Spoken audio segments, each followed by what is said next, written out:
Hello,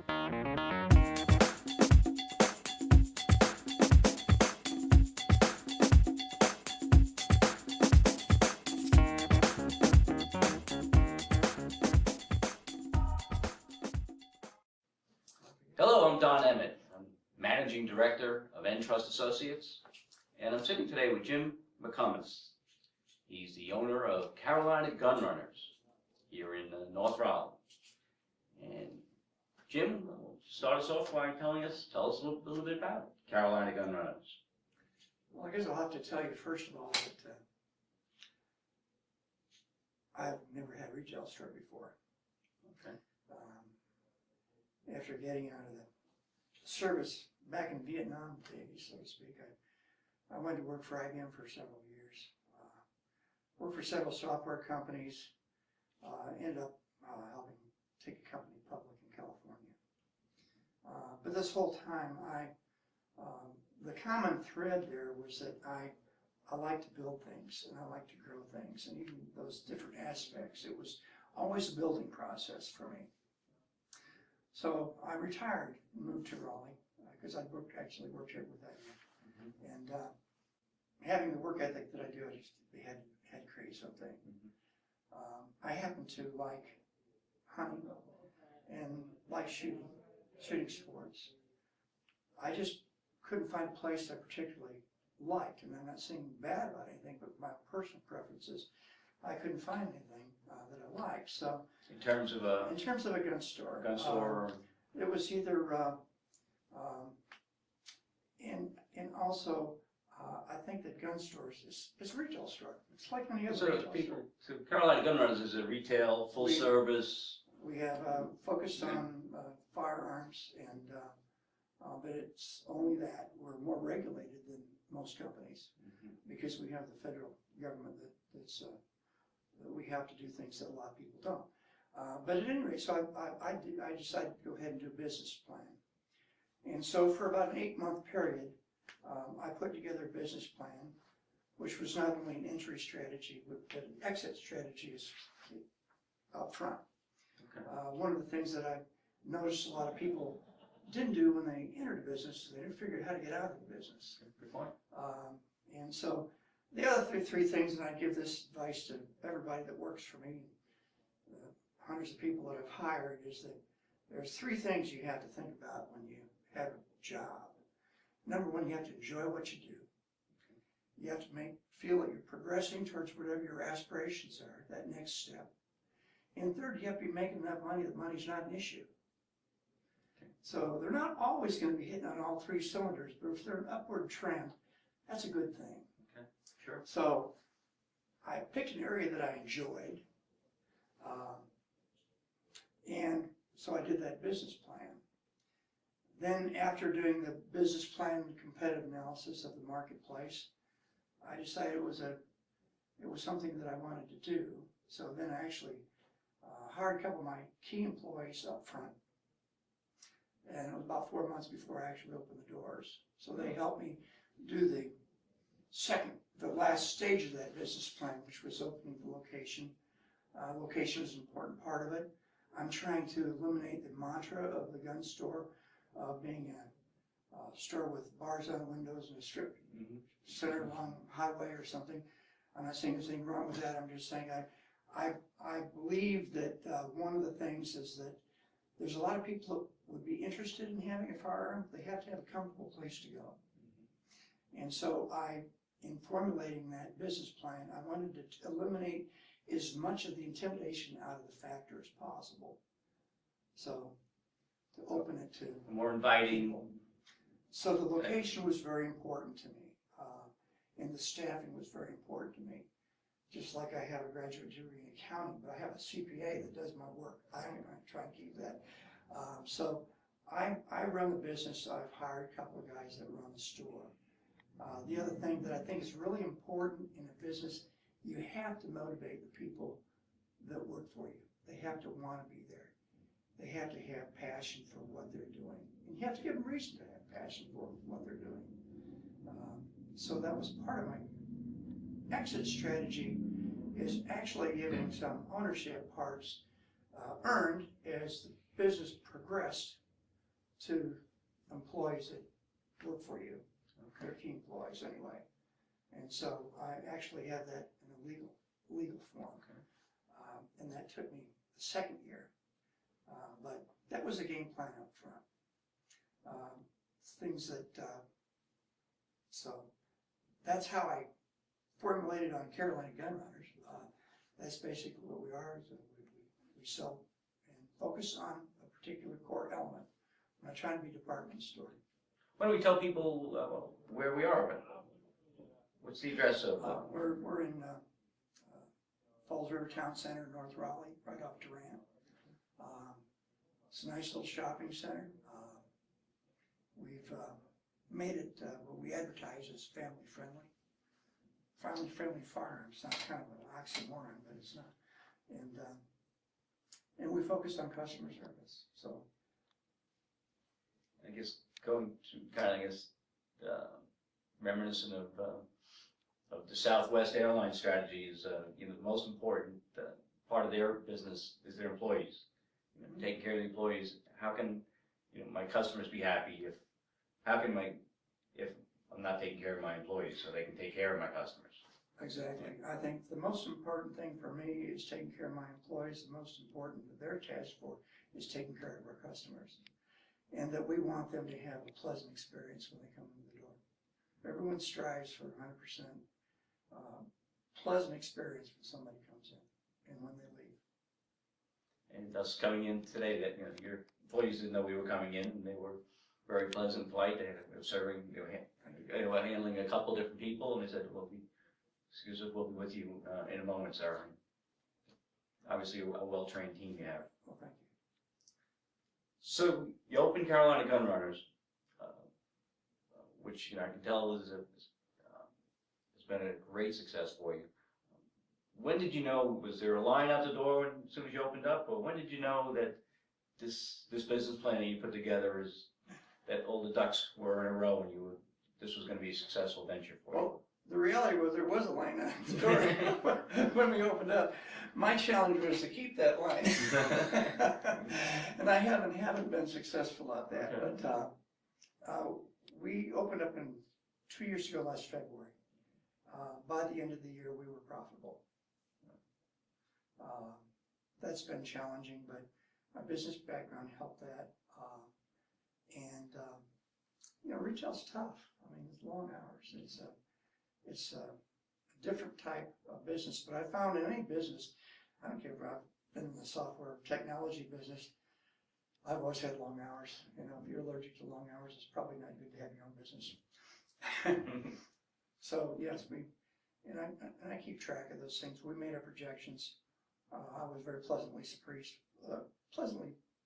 pleased in the first year. Part of that was the market. I looked at several things before Carolina Gunrunners that were not retail oriented. We were successful.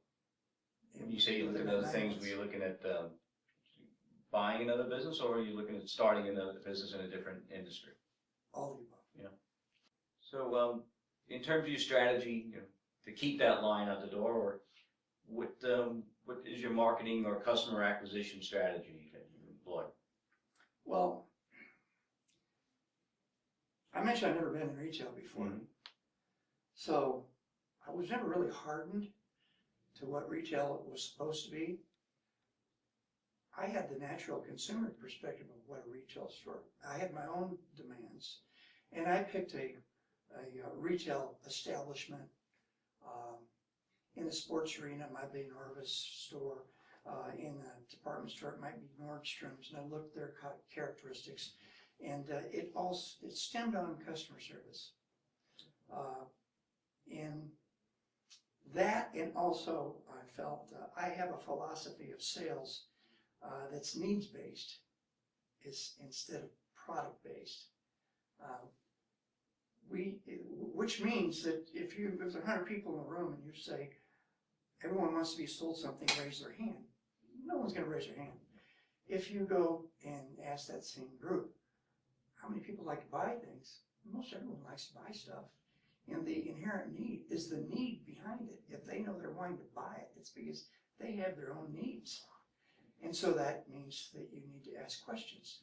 And that, my philosophy on sales is sales guys should have a real small mouth and big ears, And from that aspect, you learn. And then if you can fulfill a need, then you feel good about what you've done. So, and it goes around, then people feel good about what they've done. And that all goes into that customer service and having a good experience. The kind of, when you boil sales down to its, its tiniest component, basically sales is asking questions. Asking questions, And determining finding out what the requirements are, and filling need. And the other thing, in all of this stuff from get-go, stuff takes time. I see too many people run in and try and do too much when they start a business. And they get overloaded, and so they end up doing nothing real well. And I shouldn't say nothing very well, but if you take things a step at a time, people say, well, why don't you have a range? I said, because in my business plan, first of all, it puts intimidation in the store. It's a liability issue. Yet I don't expect people behind the counter to be focused on customers behind the counter and then watching a range. So you take things a step at a time. Will we ever have range? Maybe, but all in good time.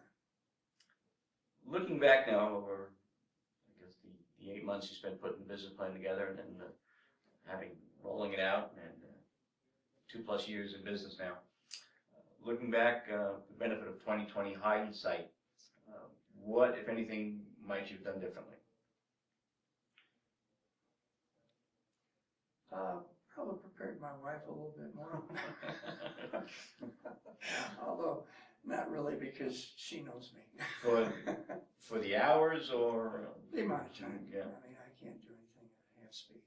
I don't know anyone that owns a business that's in that category. So. Well, you said owns a successful business. Yeah. So, I guess we've touched on a little bit of advice. You've given some advice to new business owners. Talking about the Triangle is a place, we all know it's, I guess, a great place to live. That's why we're all here. But doing business in the Triangle, the pros and cons, regulations and whatnot. I love Raleigh. This was actually the first place in my career that I moved by choice. Okay. I was living in California. I've lived in New York. I've lived in Florida and Texas and Illinois and all over the place. And when I decided to retire, Raleigh was the place that I liked. Quote unquote retire. Yeah. Required from working for someone else. I think that the business here is dynamic. It has a high growth rate, which to me is important. Sustainability. The customer set's good. There's a good future for it. I mean, you can see best places to live and everything. So it hit it. Lived in the north. This is the deep south, as I've been in some deep south places, but it's a good mix. It's a good mix of cultures, and we really just enjoy the people. We really do. Agreed. So, Carolina Gunrunners, might there ever be a Carolina Gunrunners 2, or is it thoughts for expansion, acquisition? I think the expansion is, like I say, you have to take things a step at a time. I do have a 5-year plan, and I think everyone should. Obviously, your 5-year plan is critical and a little bit more dynamic than your 1- and 2-year plans. But yeah, I mean, the internet certainly is a growth path. And like any other business owner, when you're involved in it, you see opportunities and you capitalize on them. But I do see that, as most businesses do, that internet sales are a tremendous way to expand without having to expand physical locations. Yeah, you spoke a little bit about earlier. You were looking at before you entered the business. You had thoughts about an exit strategy, how you might exit the business. Can you speak to that a little bit? Sure. Part of that is motivation. If you have, if you can get your employees half as motivated as you are, and I'm very fortunate because my employees are totally motivated. Now, when I talk about I'm talking about my full-time employees and my two key ones. They do have, there's a new thing called phantom stock program that I've used to incorporate giving them the incentive. Okay. Not that they needed it, but I knew in the long run that was also works in with my exit strategy. It's a great plan. So they'll actually become owners when I sell it. Could be to them. Okay. That's a great plan, great way to motivate your employees.